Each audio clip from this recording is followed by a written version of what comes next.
Hello everybody, it's from Unity Center again, and today I have the great honor to have Paul Skorpen visiting me. He's from U.S. but living in Germany, has been working with mysticism and has courses all over Europe, I think. Yeah. Yes. And today I want to ask him a few interesting questions. I hope he can answer for me. So the first question is, Paul, you're talking about this paradigm shift. Right. Lots of people are very occupied about this, what's happening in these times. Can you tell me what you mean about this paradigm shift? Yeah. Well, first of all, thank you for having me here, and it's a pleasure to be here in Oslo. I'm half Norwegian, so it's nice for me to come back here and come in touch with my roots. So, a paradigm shift. This weekend I've offered a course here called Sophia, and I think I called it in English the Transformation of Collective and Personal Consciousness. Sophia, I've worked now, like I just said, for 2.5 days with a group of people. Sophia is connected with the paradigm shift because Sophia is the feminine energy in Christianity, also in every religion. And what I think people are waking up to is that a lot of our cultural and societal structures and beliefs are somehow no longer working. In other words, people have a lot of fear, of course, about the environment. We just had this catastrophe in Japan. We're finding that the school system I live in Germany. The school systems are no longer really working. The kids are not enjoying school. The marriage rates are the divorce rates are very high. We don't have much trust in the economy anymore. And what that all indicates to me is that the collective and beliefs that we share with each other and have shared with each other for the last few millenniums are no longer working. And I've come to the realization that most of our culture, and in Europe and in America as well as all over the world, they're founded to a large extent and shaped to a large extent by our religious beliefs.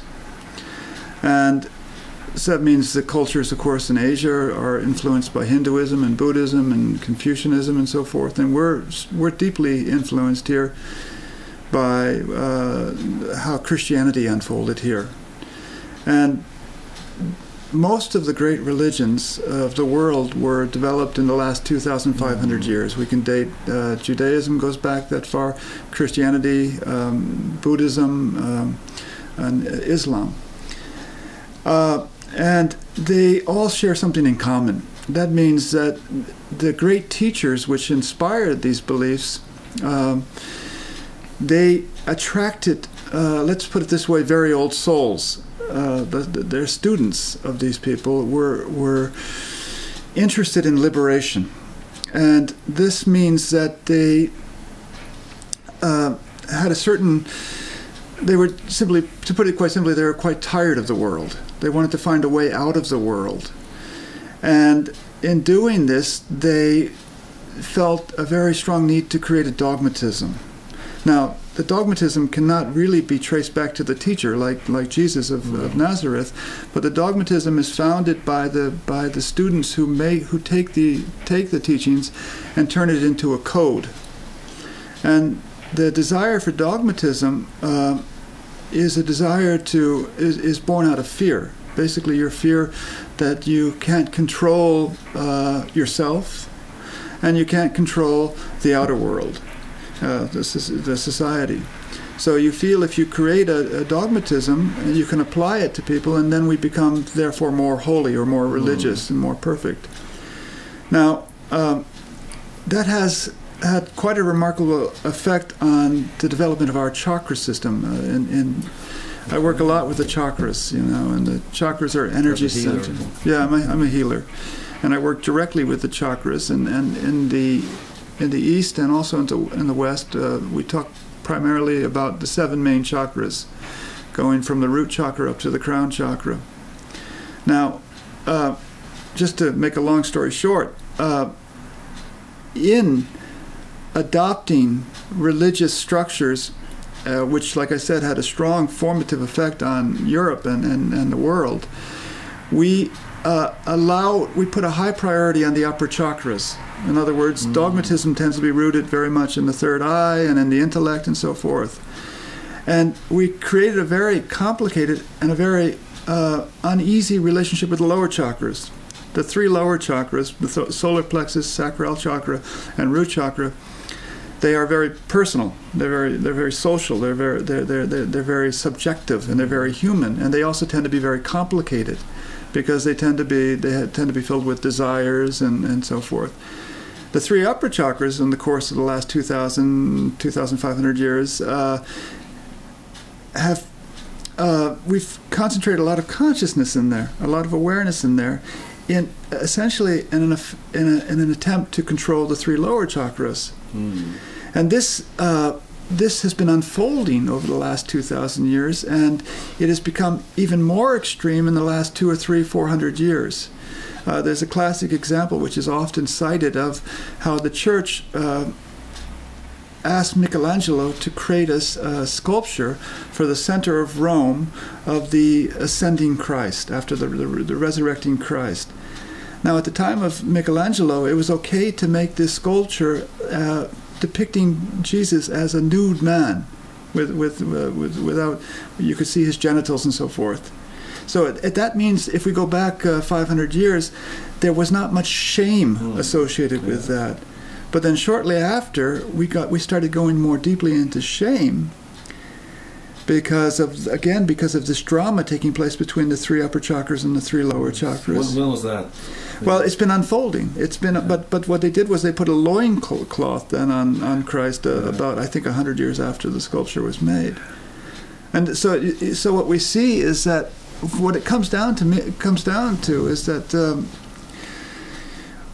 our collective, what I call our collective karma, our collective set of beliefs, which are worldwide, has really created a huge and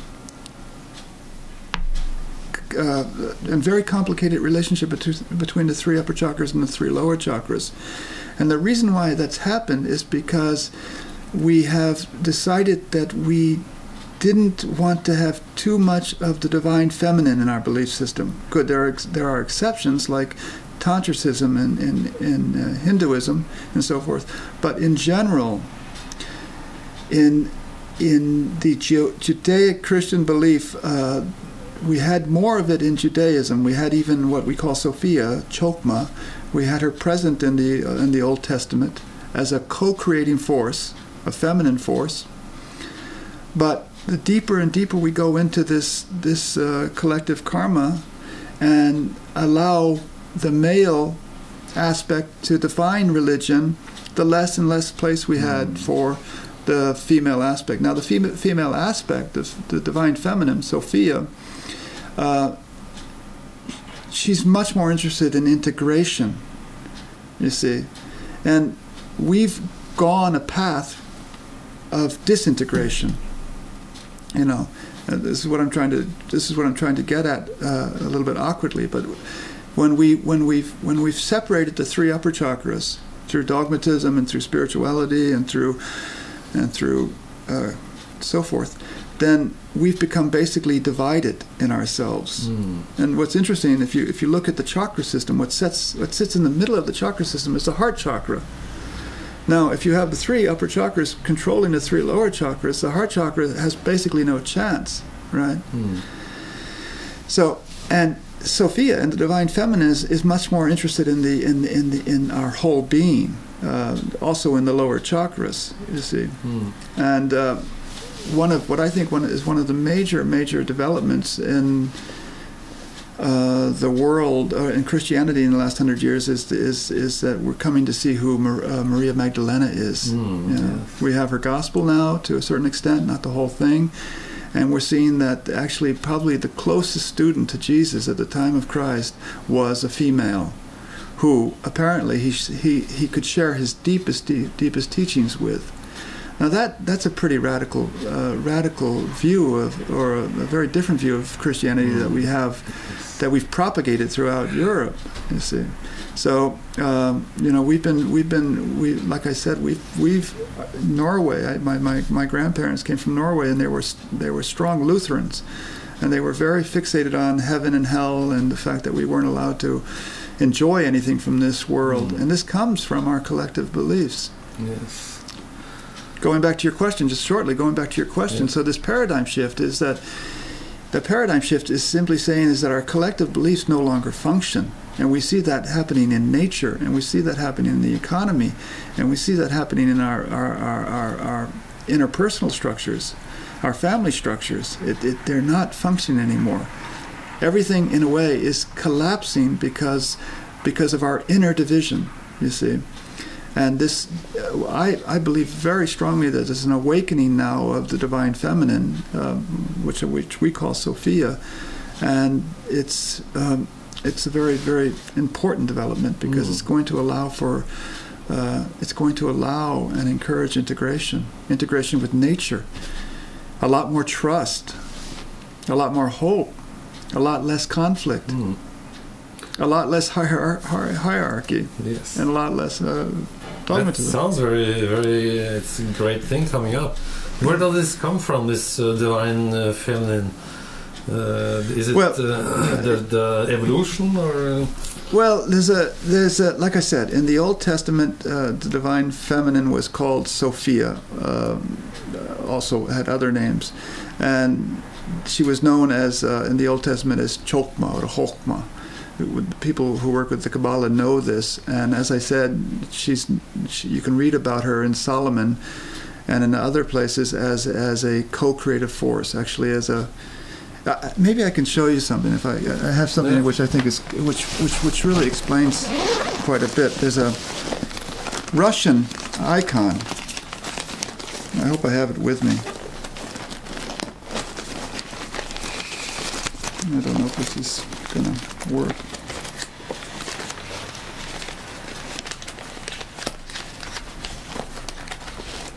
I think I just gave out all my copies. Okay.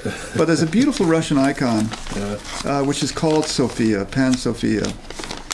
And unfortunately, I don't have it with me. And it places Sophia in the middle of creation. Okay. And above it, I wish I had a copy of it. Maybe I can send you a copy of it. Yeah, I can maybe put it in later. Yeah. And anyhow, it places Sophia in the middle of creation, and above her, Jesus. And like I said, that gives us a very, very different view of what Christianity may have been meant to be. Yeah. I don't know. Yeah. Okay, sorry. But one time is flying here. Oh, okay. What is my last question is, how can we ordinary people support this energy? What can everybody do for themselves? Well, as you mentioned, I'm a healer. So what I've done, I had the very good fortune of working with one of the great healers of our time, Stylianos Atteshlis, Daskalos, and from him, he was probably one of the greatest Christian mystics of the last few hundred years, Greek Cypriot. And he worked very much with the Christ energy and also with what we call the Holy Spirit. And I've been, since his passing in 1995, I've been healing and teaching healing, focusing very much on the Christ energy. And as I said, as I indicated now, about 2 years ago, I was inspired to look at the Sophia energy, the divine feminine. And so I've integrated that into my healing work. There's a lot of there are a lot of people working now to see how we can work through the next few years. As we've seen already, we're only in 2011, and we've already experienced a lot of turbulence, a lot of earthquakes, a lot of volcanoes. Paul, sorry to disturb you. The time is out here now. We'll take one more take. Oh. So this is part 1, and we have to go over to part 2 to see the rest. Can I get my Sophia picture? Yes, you can do that. Okay.